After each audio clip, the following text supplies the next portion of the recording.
Почитуван председателя на Комисијата за европски прашања, почитуван академик, почитувани гости. Јас ја поздравувам иницијативата за носење на една национална стратегија за подобрување на состојбите во правосудството, но како долгогодишен пратеник и 7 години стаж во ова собрание, можам да ги препознам симптомите на уште една проформа јавна расправа за вакво едно многу важно прашање. Зошто? Затоа што вице-премиерот можеше барем да не уважи, да доседи до крај. Јас кога стана очекував дека ќе си поднесе оставка. Зошто? Затоа што спомнуваше дека има патокази, темелни вредности и така натаму, а изворот на криминалот и корупцијата е токму ова власт. Мислам дека како држава ни е доволно од декларативни заложби за подобрување на состојбите во правосудството. И тука не сакам да бидам сватена дека зборувам само за владењето на оваа власт, зборувам и за претходните грешки.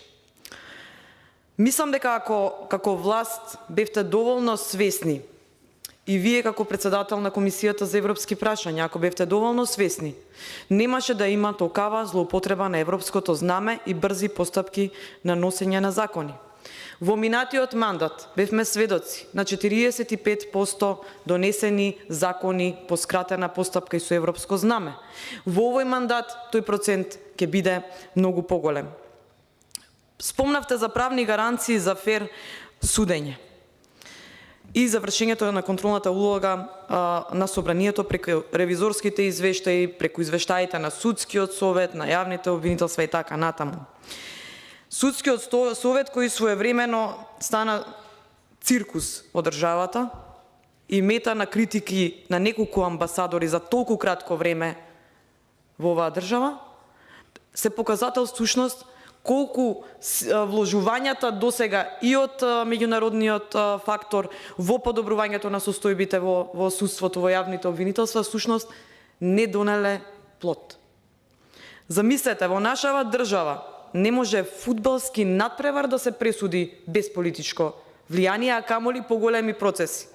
И ќе ве потсетам, оваа власт си дојде на власт со една парола: нема правда, нема мир, ама не донесе ниту правда, ниту мир.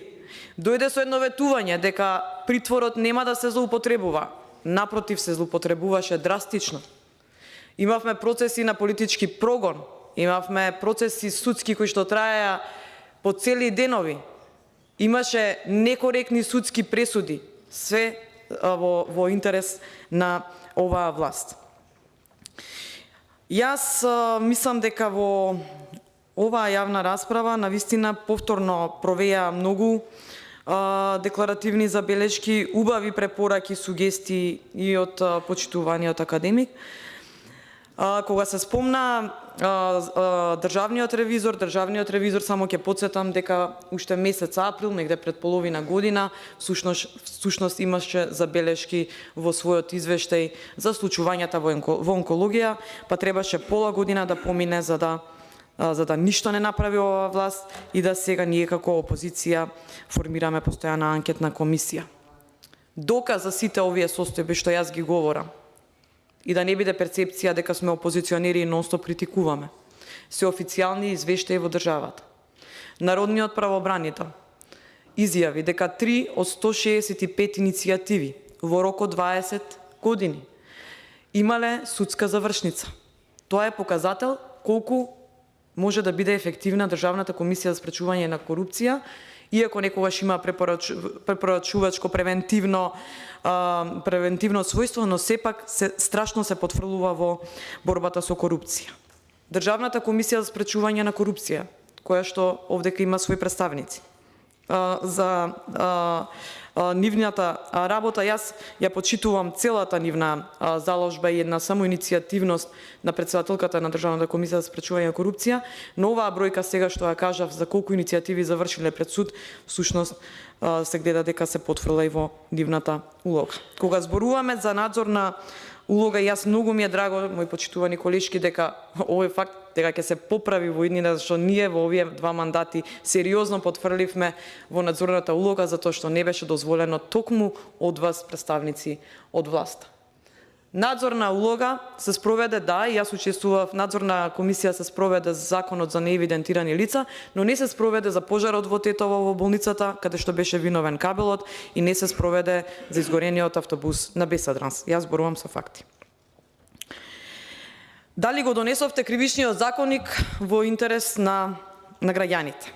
Или по ваш личен и тесен интерес, затоа што самиот податок, вашата цел беше дека ќе се донесе кривичниот законник, да се ослободат дури 215 места во затворите, а чекаат 2000 луѓе за да влезат во затворите, паѓа во вода, дека се носи во интерес на јавноста. И дека не е тоа целта, дека сакате да постигнете нешто за подобрување на состојбите во затворите, туку само за добивање на повеќе закони на повеќе гласови на наредните избори.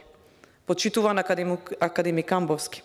Точно е тоа дека имаме и јадници закони, дека имаме многу закони усогласени со европското законодавство, но дека немаме владење на право затоа што нема нивна соодветна примена. Ние имаме класично мешање на извршната власт во законодавната власт, затоа што од извршната власт одлучуваат во каква постапка ќе се донесат законите, кога немаат храброст да поднесат тие закони, си ги злоупотребуваат своите пратеници, тоа не било еднаш случај.